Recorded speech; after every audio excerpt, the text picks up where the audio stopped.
Hello प्यारे दोस्तों, कैसे हैं आप सब। आशा करती हूँ सभी अच्छे होंगे और पेपरों की तैयारी में आजकल बड़े व्यस्त होंगे। तो आपका एक टॉपिक है श्रुति संभिन्नार्थक शब्द।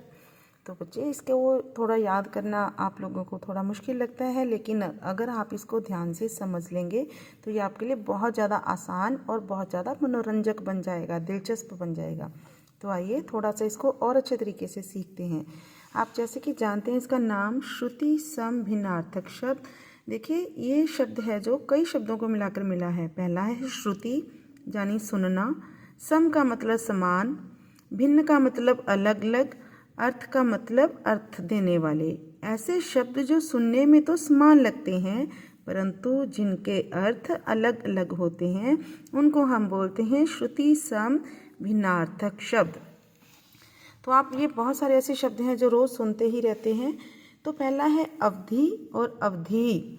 तो पहली अवधि है बेटा सीमा, सीमा यानी कि टाइम लिमिट, ठीक है। और दूसरी है अवध की भाषा, जैसे पंजाब की भाषा पंजाबी है ना, हरियाणा की भाषा हिंदी, राजस्थान वाले राजस्थानी बोलते हैं। तो ऐसे ही अवध की भाषा अवधि, यहाँ पर किसी जगह की स्पेशल लैंग्वेज के बारे में बात की जा रही है। तो अगर आप इन दोनों को सेंटेंस में डालेंगे तो आपको और भी ज़्यादा अच्छे से समझ में आ जाएगा, ठीक है। मैंने निश्चित अवधि में अपना कार्य पूरा कर लिया। मैं आजकल अवधि सीख रहा हूँ। लेकिन अगर आप और अच्छी ट्राई करना चाहते हैं, थोड़ा और सुंदर तरीके से करना चाहते हैं, तो आप दोनों ही शब्दों को एक सेंटेंस में डालेंगे तो और भी ज़्यादा ये खेल मनोरंजक बन जाएगा। जैसे मैंने थोड़ी ही अवधि में अवधि भाषा सीख ली। Wow, very good. Next is परिणाम और परिमाण। परिणाम नतीजा, जिसे आप रिजल्ट भी बोलते हैं, और परिमाण यानी किसी चीज़ की मात्रा, क्वांटिटी। अब इन दोनों के लिए हम सेंटेंस बनाते हैं, ठीक है। जिस परिमाण में तुम कार्य करोगे वैसा ही परिणाम तुम्हें प्राप्त होगा, ठीक है। मैंने कम परिमाण में चाय में चीनी डाली थी जिसका परिणाम यह हुआ कि मेरे टेस्ट की चाय बन गई, है ना। तीसरा है अभिराम और अविराम। जैसे शब्दों के ऊपर फोकस करिए, यहाँ पे भ और यहाँ पे व। अविराम, देखो अविराम विराम पहले आप पढ़ते हैं, विराम चिन्ह यानी कि रुकने वाले, है ना। अभिराम आपने कभी नहीं पढ़ा। अविराम जिसको मतलब बिना रुके बिल्कुल, और अभिराम सुंदर। अब दोनों को हम सेंटेंस में बनाते हैं। मैंने अभिराम दृश्य देखा यानी सुंदर दृश्य देखा। मैं अविराम कार्य करता रहा यानी बिना रुके काम करता रहा। तो दोनों को एक सेंटेंस में डालने की कोशिश करें। माँ बच्चे के अभिराम मुख को अविराम देखती रही। मैं उसके अभिराम कार्य को अविराम देखता रहा, है ना। सुंदर सेंटेंस बन रहे हैं ना, मज़ा आ रहा है। यस। नेक्स्ट इज कोश। ये देखिए श षटकोण वाला और यहाँ पर कोश शलगम वाला। इस कोश का मतलब खजाना, इसका मतलब है शब्द भंडार यानी कि डिक्शनरी। यस। तो इन दोनों को हम बनाते हैं फिर से एक सेंटेंस में। मेरे खजाने में यानी मेरे कोश में कई भाषाओं के शब्दकोश रखे हैं, है ना। बन गया ना सुंदर सेंटेंस। नेक्स्ट इज क्रम यानी पंक्ति, सिलसिला, जिसे आप इंग्लिश में कह सकते हैं सीरियल वाइज, और कर्म कार्य। अब जिन बच्चों ने कर्म नहीं किया यानी कार्य नहीं किया वो सभी एक क्रम में खड़े हो जाओ। बन गया ना सुंदर सेंटेंस। इस तरीके से आप करेंगे तो आपको याद भी रहेगा और आपके लिए सीखना इजी भी हो जाएगा। नेक्स्ट है बेटे आकर। अब एक तो आकर होता है, जैसे आप क्रिया यूज़ करते हो, है ना। उसने आकर मेरा सारा काम खत्म कर दिया, खराब कर दिया। यहाँ पर आकर का मतलब है खजाना। आकार मतलब शक्ल यानी कि शेप। तो आकर खजाना और आकार शक्ल सेंटेंस का थोड़ा ट्राई करते हैं। मेरे खजाने मेरे आकर का आकार गोल है, चौकोर है, सुंदर है। मैंने अपने आकर का आकार ऐसा बनाया कि किसी को पता ही नहीं चलता। Good one. नियत और नियत, नियत यानी निश्चित, फिक्स, और नियत इच्छा। अगर तुम अपनी नियत को, इच्छा को निश्चित नियत कर लोगे तो तुम जैसा चाहते हो वैसा फल भी प्राप्त कर सकते हो। उपयुक्त, ठीक, है ना। मेरी कही बात बिल्कुल उपयुक्त है। यहाँ पे देखो बेटा र लगा हुआ है, उपरयुक्त यानी ऊपर कहा गया। आप बहुत बार क्वेश्चन पेपर में रीड करते हैं निम्नलिखित उपयुक्त पहरे में दिए गए प्रश्नों के उत्तर लिखें, है ना। तो उपयुक्त वही उपयुक्त है यहाँ पर, यानी कि अब मैं सेंटेंस ट्राई करती हूँ। उपयुक्त बात बिल्कुल उपयुक्त है। उपर्युक्त लिखे गए प्रश्नों के उत्तर बिल्कुल उपयुक्त हैं।